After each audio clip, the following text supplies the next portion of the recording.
సుభాషితం నేర్చుకో నడవడికను మార్చుకో కార్యక్రమానికి మీ అందరికీ స్వాగతం. ఈనాటి సుభాషితం ఆసానామ మనుష్యాణం కాచిదాశ్చర్య శృంఖలా యయా బద్ధా ప్రధావంతి ముక్తాస్తిష్టంతి పంగువత్. ఆశానామా, ఆశ అనే పేరు గలది మనుష్యాణం, మనుష్యులకు కాజిద్ ఆశ్చర్య శృంఖల, ఒక విచిత్రమైనటువంటి ఆశ్చర్యకరమైనటువంటి సంకెళ్ళు. యయా బద్ధ అంటే దానితో ఎవరైతే బంధింపబడి ఉన్నారో, ఆశతో ఉన్నారో, ప్రధావంతి పరుగెడుతూ ఉంటారు.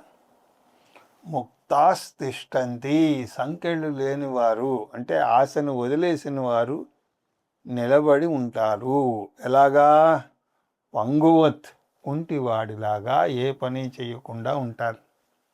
మనుషులకు ఆశ అనేది చాలా విచిత్రమైనటువంటి సంకెళ్ళ లాంటిది.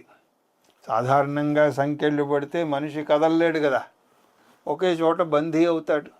కానీ ఆశ అనే సంకెళ్లతో బంధింపబడినటువంటి వాడు మాత్రం విశ్రాంతి లేకుండా అశాంతితో పరుగులెడుతూనే ఉంటాడు.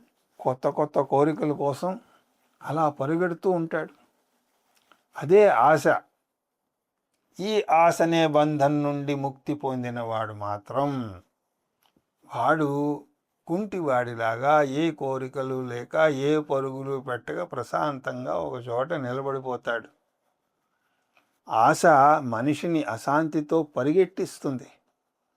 ఆశారాహిత్యం మనిషికి ప్రశాంతతను ఇస్తుంది. కాబట్టి ఆశలను వీడుదాం. రేపు మళ్ళీ ఇంకో సుభాషితంతో కలుద్దాం. హరి ఓం తత్సత్.